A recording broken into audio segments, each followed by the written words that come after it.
मैं आपको यह भी बताना चाहता हूं कि 2019 से 2024 का चुनाव पूरे तरीके से बदला हुआ है। 27 साल से पंजाब में बीजेपी के साथ मिलकर चुनाव लड़ने वाली अकाली दल इस बार अलग होकर चुनाव लड़ रही है। इतना ही नहीं, पंजाब में कांग्रेस और आम आदमी पार्टी भी अलग अलग चुनावी मुद्दों पर इस वक्त मैदान में है। पंजाब की सत्ता में आम आदमी पार्टी है, जिसके चलते उसे इस बात पर अपनी सीटें बढ़ाने की उम्मीद नजर आती है। और इस तरीके से हिमाचल की सत्ता में इस बार कांग्रेस काबिज है, जिसके चलते बीजेपी के लिए क्लीन स्वीप करना आसान नहीं है।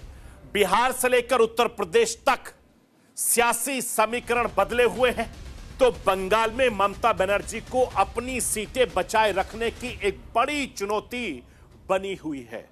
मैं आपको यह भी बताना चाहता हूं कि आखिरी चरण की लड़ाई के लिए हिंदुस्तान में सियासी पारा बहुत ज्यादा हाई है। और इस आखिरी चरण में उत्तर प्रदेश के पूर्वांचल की 13 लोकसभा सीटों पर तमाम सियासी दलों का इम्तिहान होना भी बाकी है। प्रधानमंत्री नरेंद्र मोदी के संसदीय क्षेत्र वाराणसी से उत्तर प्रदेश के मुख्यमंत्री योगी आदित्यनाथ के गृह क्षेत्र गोरखपुर तक आखिरी चरण में मतदान होना है। प्रधानमंत्री नरेंद्र मोदी सीएम योगी आदित्यनाथ के सामने आखिरी चरण में, आखिरी दौर में सियासी कद के जरिए पूर्वांचल के जातीय सरहद को तोड़ने के लिए लिटमस टेस्ट होना है। तो समाजवादी पार्टी के प्रमुख अखिलेश यादव कांग्रेस नेता राहुल गांधी के सामने पूर्वांचल के ज्यादा से ज्यादा सीटें जीतकर अपनी झोली में डालने की एक बड़ी चुनौती है। और यही वजह है कि बहुजन समाज पार्टी की प्रमुख मायावती के लिए सबसे बड़ी चुनौती अपनी पार्टी के सियासी आधार को बचाए रखने की है। पूर्वांचल का अपना मिजाज रहा है। पिछले चुनाव में जबरदस्त मोदी लहर में बहुत ज्यादा एनडीए को क्लीन स्वीप कर पाई नहीं थी, और समाजवादी पार्टी, बहुजन समाज पार्टी गठबंधन के चलते बीजेपी पूर्वांचल की 7 सीटों को मात खानी पड़ी थी। मैं आपको यह भी बताना चाहता हूं कि घोसी गाजीपुर सीट तब बहुजन समाज पार्टी के खाते में गई थी। संजय निषाद की पार्टी और अनुप्रिया की अपनी पार्टी, अपना दल तब एनडीए के साथ थे। समाजवादी पार्टी बहुजन समाज पार्टी का गठबंधन था, और इस बार दोनों अलग अलग चुनाव लड़ रहे थे।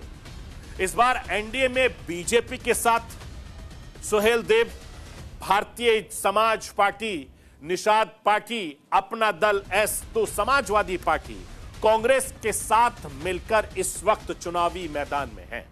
और बीजेपी का टारगेट 400 पार का है। लिहाजा प्रधानमंत्री नरेंद्र मोदी का जबरदस्त प्रचार रहा है।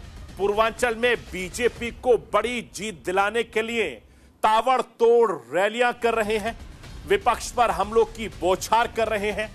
और पूर्वांचल में कभी माफिया राज चलता था, लेकिन अब पूर्वांचल में करीब करीब माफिया राज खत्म हो चुका है, और इसका सीधा असर वोट पर पड़ने वाला है।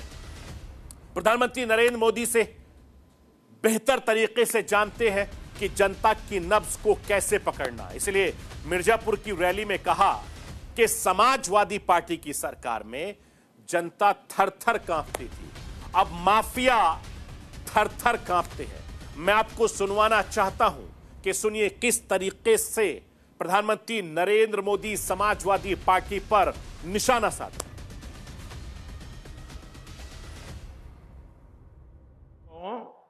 मिर्जापुर को तो इन्होंने बदनाम करके रखा था। इन्होंने पूरे यूपी को, पूर्वांचल को माफिया का सुरक्षित ठिकाना बना दिया था। जीवन हो या जमीन, कब छिन जाए कोई नहीं जानता था।